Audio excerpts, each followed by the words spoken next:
In this drawing, we will simply go over all the muscles that cross the shoulder joint. We are not looking at the ligaments, nerves, vessels, cartilage, or fascial components. The shoulder is also known as a glenohumeral joint, as it is the joint between the glenoid fossa of the scapula and the head of the humerus. The head of the humerus, or ball, is relatively large compared to the glenoid fossa, or socket, which makes for a very mobile joint. The first four muscles you are going to see are the rotator cuff muscles, all of which originate on the scapula and then insert into various aspects of the humerus. The first three inserting into the greater tubercle, while the last one inserting into the lesser tubercle. Supraspinatus originates from the supraspinous fossa, travels under the acromion and coracoacromial ligament, which is not pictured here, and inserts into the superior facet of the greater tubercle of the humerus. Teres Minor comes from the upper two-thirds of the lateral border of the scapula and inserts into the posterior surface of the greater tubercle of the humerus. Infraspinatus can look almost continuous with Teres Minor, as they have the same fiber direction. It originates below the spine of the scapula on the infraspinous fossa and inserts into the posterior surface of the greater tubercle as well, just above the Teres Minor.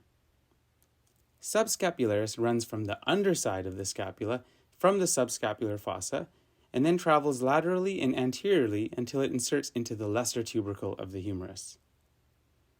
Teres Major originates from the inferior aspect of the posterior surface of the scapula and actually dives anteriorly and inserts into the medial lip of the intertubercular groove. Triceps Brachii has three heads, but only the long head crosses the shoulder joint. This head originates on the infraglenoid tubercle, just below the glenoid fossa. And after all the three heads combine, the triceps inserts into the olecranon process of the ulna. Latissmus dorsi is a large muscle that blends with the thoracolumbar fascia. It originates from the spinous processes of the lower thoracic and all lumbar vertebrae, as well as the posterior part of the iliac crest.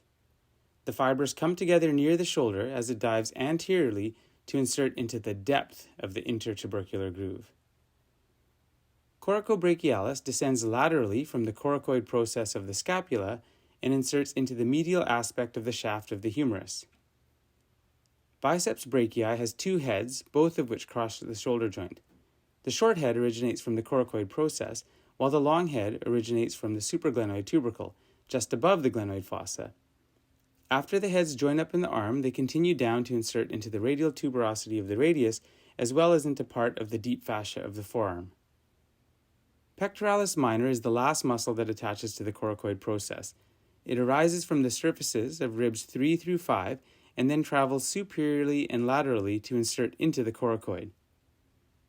Pectoralis Major has two parts, a clavicular head, the part that originates from the medial half of the clavicle, and a much larger sternocostal head, which arises from the anterior sternum and upper costal cartilage.